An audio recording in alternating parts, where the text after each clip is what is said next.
हाँ तो जानी, आज हम बात करेंगे लॉकडाउन के आफ्टर इफेक्ट्स की। जिस तरह लॉकडाउन के बाद लोग शादियों पर टूट के पड़े हैं, लगता है जैसे लुंडा बाजार में कोई सेल लगा दी हो। लूटो लूटो लूटो, आओ भाई आओ, पहले पाओ। हाँ भाई, तुम भी कर लो, करो ना। भाई मुझे भी करनी है। भाग यहाँ से भाग, पहले बड़ा करके आओ, जाओ कद बड़ा करके आओ, हकीम के पास जाओ, शाबाश। इन हवस के पपीतों ने तो लॉकडाउन में अपने हाथों की लकीरें मिटाकर अपनी तकदीर खुद रगड़ना शुरू कर दी। मेरा मतलब है लिखना शुरू कर दी। मैं अपनी किस्मत अपने हाथों से मिटाऊंगा, मतलब लिखूंगा। अब मुझे शादी करने से कोई नहीं रोक सकता। किरण, मैं आ रहा हूँ किरण।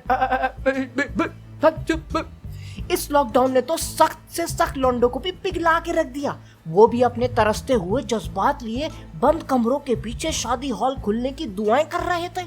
और आखिरकार लॉकडाउन खुलते ही शादी हॉल वालों की किस्मत भी खुल गई और बहुत जगह बहुत सारी चीजें भी खुल गई, if you know what I mean.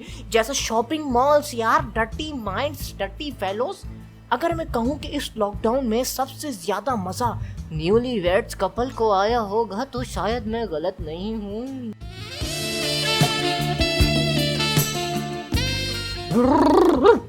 Control Uday, control.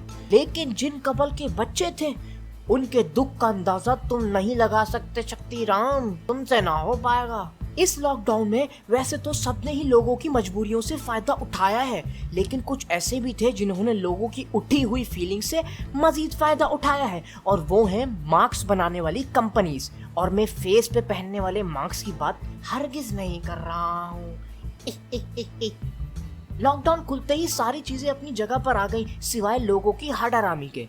हाँ तो जानी, हडरामी बंद करके चैनल को सब्सक्राइब कर दो और वीडियो को लाइक करो। नेक्स्ट वीडियो तक का इंतजार करना। निकलो फिर, दो और आ रहे हैं। बाय।